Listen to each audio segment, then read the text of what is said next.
जी औज़ुबिल्लाहिमिनश्शैतानिर्रजीम बिस्मिल्लाहिर्रहमानिर्रहीम। दोस्तों, जिस तरह हमारी कम्पिटिटिव एग्जाम्स के लिए करंट अफेयर, जीके, इस्लामियात या आपके पास जो है जनरल साइंस के हवाले से इंपॉर्टेंट टॉपिक्स चल रहे थे, तो हम लोग बारी वाइज जो है हर टॉपिक्स को डिलीवर्स कर रहे हैं।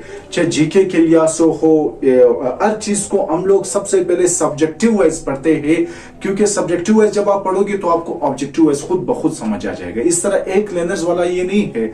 FIA के लिहाज से आप ले लो, या टॉन ऑफिसर, या बलूचिस्तान पब्लिक, या Punjab public, Sindh public, KPK public और फेडरल पब्लिक सर्विस कमीशन के लिहाज से आप तैयारी जब करोगे तो इंशाल्लाह जब आप सब्जेक्टिव वाइज पढ़ोगे तो आपको ये खुद ब खुद समझ आ जाएगा।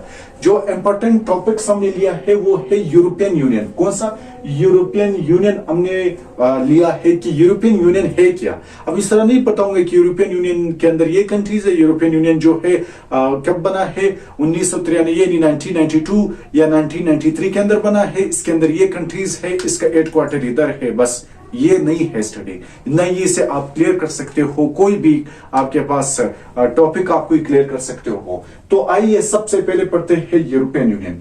देखिए, मेरे लिहाज से अकॉर्डिंग टू माय थॉट कि आपके पास दुनिया के अंदर जितने भी कंट्रीज है, इकोनॉमिक्स के लिहाज से या इकोनॉमिक डेवलपमेंट के लिहाज से या पॉलिटिकली लिहाज से, के लिहाज से देखो, आप चाहे जिस लिहाज से देखो, जो कामयाब तरीन जो आपके पास कंट्रीज है वो है यूरोपियन यूनियन। ये क्यों इतना आपके पास कामयाब तरीन है? ये तो 1945 से पहले ये तो आपस में लड़ रहे थे। इनके आपस में इतनी ज्यादा लड़ाइयां हुई है, ठीक है। ये आजकल क्यों इतने आपके पास स्ट्रॉन्ग है, इतना ज्यादा तरक्की पजीर नहीं बल्कि तरक्की याफ्ता है, ठीक है। असल राज है क्या? इकोनॉमी तौर पर बहुत ज्यादा डेवलप्ड है। तो ये यूरोपियन यूनियन की वजह से, यूरोपियन यूनियन की वजह से जो 1951 के अंदर जब ये बना था, तो इसका मतलब अच्छे दिन स्टार्ट हो गए हैं, ठीक है। क्योंकि इन्होंने लड़ाई पे भी अपने आप को चेक कर लिया था, लड़ाई में कुछ इनको अच्छा नहीं लग रहा था। अब जब 1951 के बाद उन्होंने जब ये बनाया है तो ये इसको बहुत ज्यादा फायदा मिला है। क्या है? मैंने इधर लिखा है very strong for economics and development. Economics और डेवलपमेंट के लिहाज से बहुत ज्यादा स्ट्रॉन्ग तंजीम है। चाहे आप अपना सार्क उठाओ, ठीक है, जो साउथ एशिया के अंदर है, चाहे आप क्या कर लो ECO उठाओ, ठीक है, और चाहे आप गल्फ कंट्रीज के कुछ ऑर्गेनाइजेशंस या यूनियन उठाओ, ठीक है, चाहे अफ्रीकन के उठा दो, लेकिन जो सबसे ज्यादा कामयाब तरीन है वो आपके पास यूरोपियन यूनियन है। अब ये कैसे बना? आपके पास जब 1951 के अंदर टेरिटरी ऑफ पेरिस, एक पेरिस का एग्रीमेंट हुआ था, ठीक है, पेरिस के अंदर, फ्रांस के अंदर है। ये आपके पास 1951 को हुआ था, ठीक है। टेरिटरी ऑफ पेरिस हुआ था, जिसमें इस 6 कंट्रीज ने, वो 6 कंट्रीज कौन कौन से है? फ्रांस, जर्मनी, इटली और बेनेलिक्स। ये बेनेलिक्स के अंदर 3 कंट्रीज है, यानी बेल्जियम है, नेदरलैंड है, लग्जमबर्ग है। इस तीनों को मिलाकर के बेनेलिक्स कहते हैं, ठीक है। क्योंकि बेनेलिक्स एक अलग एग्रीमेंट है, वो मैं आपको पढ़ाऊंगा। इस 6 कंट्रीज ने आकर के एक एग्रीमेंट किया कि भाई आ जाओ, हम और आप कुछ एग्रीमेंट करते हैं तरक्की के हवाले से। तो इसमें से ये 6 कंट्रीज ने साइन कर लिया था टेरिटरी ऑफ पेरिस 1951 को। हालांकि उस टाइम देखो, इटली जो था, सॉरी, जर्मनी जो था, उस टाइम जर्मनी जब आपके पास वर्ल्ड वॉर 2 जंग हुआ था, तो उसमें जर्मनी 2 हिस्सों में टूट गया था। एक वेस्ट जर्मनी था, एक ईस्ट जर्मनी था। जो वेस्ट जर्मनी था वो UK, USA और फ्रांस के कंट्रोल में था, और जो ईस्ट जर्मनी था, इसमें जो ईस्ट जर्मनी वो USSR यानी जो आप कहते हो कि रशिया, उसके कंट्रोल में था। तो ये फ्रांस, वेस्ट जर्मनी और इटली, और फिर वेस्ट जर्मनी 1989 को वापस क्या हो गया था? यूनियन हो गया था, एक हो गया था। इसके बीच का जो दीवार था वो क्या हो गया? टूट गया। 1989 को ये जर्मनी वापस एक हो गया। तो ये 6 countries, France, West Germany, Italy और बेनेलिक्स के जो 3 कंट्रीज है, उन्होंने फ्रांस के अंदर, पेरिस के अंदर एक मायदा किया, जिसको हम कहते हैं टेरिटरी ऑफ पेरिस। एक मायदा किया। उन्होंने क्या कहा था? उन्होंने बनाया, उस मायदे का नाम क्या? तो उन्होंने बनाया European coil and steel community. European ECSC European coil steel community ECSC बनाया था 1951 को, कि भाई हम स्टील के लिहाज से या कॉइल के लिहाज से एक दूसरे के साथ कोऑपरेशन करेंगे, एक दूसरे को जो है इनके लिहाज से हम लोग बहुत ज्यादा कोऑपरेट करेंगे ताकि हम तरक्की करें, ताकि हमारे पास जितने भी मसाइल हो वो इसी तरह आहिस्ता आहिस्ता हल हो जाए। ठीक है, फिर क्या हुआ, ये कामयाब होता गया। ठीक है, उन्होंने इसमें बहुत ज्यादा फायदा देखा, फिर इसका और अच्छे दिन स्टार्ट हो गए। फिर क्या हो गया, फिर टेरिटरी ऑफ रूम हो गया, यानी एक और मायदा हुआ टेरिटरी ऑफ रूम। रूम जो है वो आपके पास कहां पर है, इटली के अंदर है। यहां पर उन्होंने एक और किस्म का मायदा किया 1957 को। 1951 को तो टेरिटरी ऑफ पेरिस फ्रांस हुआ, फिर 6 साल बाद फिर आपके पास टेरिटरी ऑफ रूम हुआ। ठीक है, जिसमें उन्होंने कहा कि आ जाओ भाई, हम लोग ने तो ये बना दिया है, एक और टेरिटरी करते हैं। फिर यहां से इसने यूरोपियन इकोनॉमिक्स कम्युनिटी ESC क्या है, यूरोपियन इकोनॉमिक्स कम्युनिटी बनाया कि भाई हम इकोनॉमिक तौर पर एक दूसरे के साथ कोऑपरेशन करें। जब इकोनॉमिक तौर पर ये ममालिक एक दूसरे के साथ कोऑपरेशन करेंगे, ये और स्ट्रॉन्ग होते जाएंगे और स्ट्रॉन्ग हो गए इकोनॉमी डेवलपमेंट तौर पर। तो जवाब में क्या हुआ, इन लोगों ने और तरक्की करना स्टार्ट कर दिया था। ठीक है, फिर क्या हुआ था, इसके अंदर कौन कौन से मुल्क थे, इसके अंदर भी यही 6 कंट्रीज थे। कौन सा, फ्रांस था, वेस्ट जर्मनी था, इटली था और बेनेलिक्स था।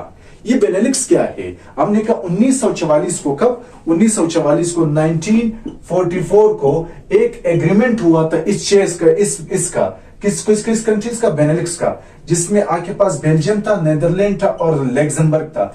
इन्होंने एक एग्रीमेंट कर लिया था। ठीक है, तो उसको इसके अंदर ये 3 कंट्रीज थे, BE से मतलब बेल्जियम, NE से मतलब नीदरलैंड, LUX से मतलब लग्जमबर्ग। उन्होंने एग्रीमेंट किया था, तो इसके अंदर 3 कंट्रीज आ रहे थे, तो उन्होंने इससे मिलकर के बेनेलिक्स बनाया था। तो इसलिए हम लोग इस 3 कंट्रीज का जो मुख्तसर नाम लेते हैं वो है बेनेलिक्स।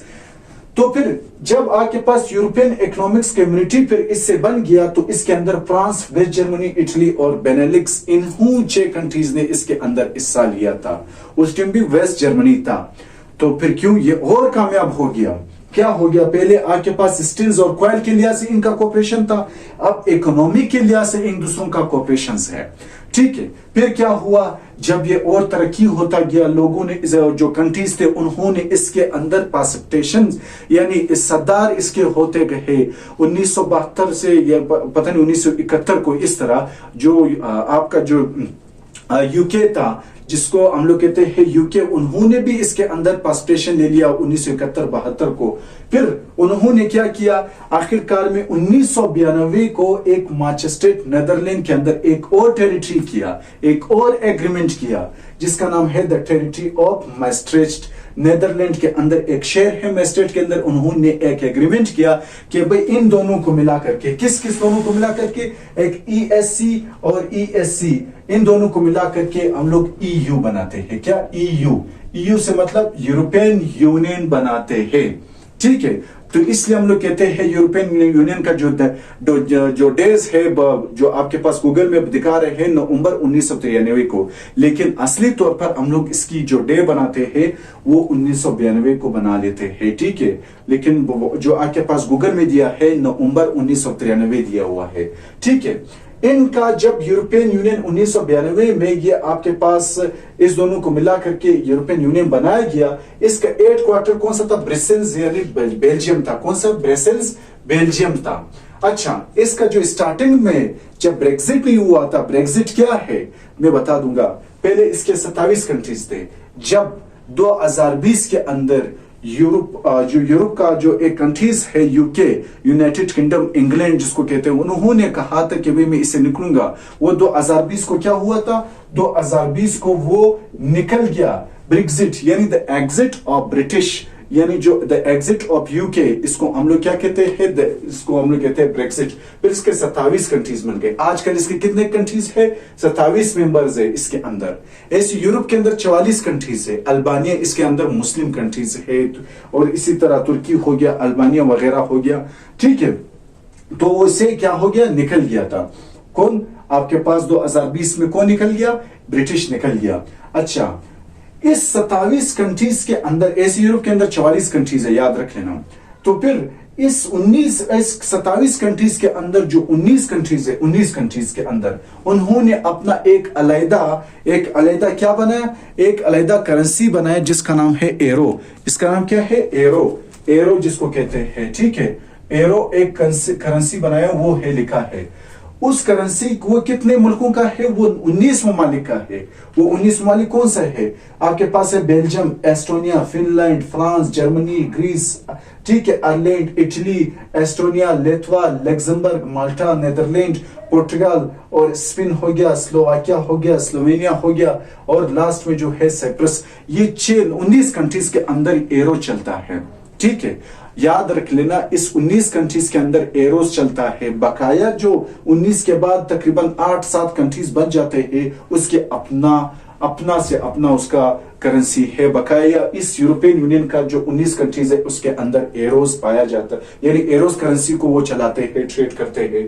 बकाया जो 7-8 है, यानी 27 से जब आप 19 निकालते हो, 8 कंट्रीज है, उस 8 कंट्रीज का अपना करेंसी है। अच्छा, फिर क्या हुआ? ये 27 कंट्रीज मैंने लिख लिया है। इसके बाद है बल्गारिया, क्रोएशिया हो गया, जिच रिपब्लिक हो गया, डेनमार्क हो गया, आपके पास है क्या है, पोलैंड हो गया, इसी तरह रोमानिया हो गया, स्वीडन हो गया, ठीक है। ये आपके पास है 27 countries which are called European Union. European Union का सबसे पॉजिटिव पॉइंट कौन सा है? यूरोपियन यूनियन का सबसे पॉजिटिव पॉइंट ये है कि ये आजादाना तौर पर ट्रेड करते हैं। इसकी ये जो 27 ममालिक है, इसके दरमियान कोई बॉर्डर नहीं है, कोई आपके पास टैक्सेस नहीं है। आप आसानी से एक्सपोर्ट कर सकते हो, इंपोर्ट कर सकते हो, कोई टैक्स नहीं दे सकते हो। अरब ममालिक आजादाना तौर पर एक मुल्क से दूसरे मुल्क पे जा सकता है। तो इसलिए तो इकोनॉमी तौर पर ये डेवलप्ड है, इसलिए इकोनॉमी तौर पर ये स्ट्रॉन्ग है, ठीक है। इसलिए ये आपके पास क्या है, इंफ्रास्ट्रक्चर्स की कितने खूबसूरत है। हालांकि वर्ल्ड वार 1, वर्ल्ड वार 2 में ये बहुत ज्यादा गर्क हो चुके थे, ठीक है। तो ये इसका कामयाबी का सबसे अच्छा पॉइंट इसमें ये है कि इनके दरमियान कोई बॉर्डर नहीं है। आप आजादाना से आ सकते हो, आजादाना से जा सकते हो, कोई एक्सपोर्ट यानी कोई आप ट्रेड कर सकते हो, ठीक है। आपके पास जितने इन्होंने जो आपके पास जर्मनी था, जर्मनी को किसने गर्क किया था? तो फ्रांस और यूके ने तो इसको गर्क कर लिया था। वही जर्मनी है आजकल क्या है, P5 जिसको आप कहते हो, क्या है, P5+1, P5+1 जो 1 P5 से मतलब 5 विटोस पावर कंट्रीज है, लेकिन 1 के अंदर जो है वो जर्मनी आ रहा है। जर्मनी आजकल कितने बहुत ज्यादा डेवलप्ड हो चुका है, ठीक है। उस 1 के अंदर जो विटो पावर्स है, उस 1 P5+1 के अंदर जो है 1 कंट्री जो है वो है जर्मनी, ठीक है। तो इसलिए पाकिस्तान का देखो, पाकिस्तान और इंडिया का देखो, आपके पास उन्होंने सार्क बनाया है लेकिन बराए नाम है। कोई अपना डिस्प्यूट को वो हल नहीं करते हैं, कोई भी अपना जो उन्होंने डिस्प्यूट्स वगैरह है, तो इसलिए वो आपके पास कामयाब भी नहीं होंगे। चाहे दूसरे कंट्रीज का उठा दो भाई, पहले आपको डिस्प्यूट हल करनी चाहिए, फिर आप एक दूसरे के साथ नजदीक हो सकोगे। आप इकोनॉमिक तौर पर, आप डेवलपमेंट और इंफ्रास्ट्रक्चर तौर पर एक दूसरे का सपोर्ट देकर के बहुत ज्यादा तरक्की कर सकते हो। तो ये यूरोपियन यूनियन का आपस में एहतियात देखो, पॉलिटिकली तौर पर कितने मैच्योर है, डिप्लोमेटिक तौर पर कितना मैच्योर है, बहुत ज्यादा आजकल हमसे आगे निकल चुके हैं। तो ये यूरोपियन यूनियन के बारे में मैंने कुछ बताया। तो इंशाल्लाह इसी तरह दूसरे लेक्चर के साथ डिटेल्स में दूसरे लेक्चर में हाजिर होंगे। जब तक इजाजत दीजिए, अल्लाह हाफ़िज़।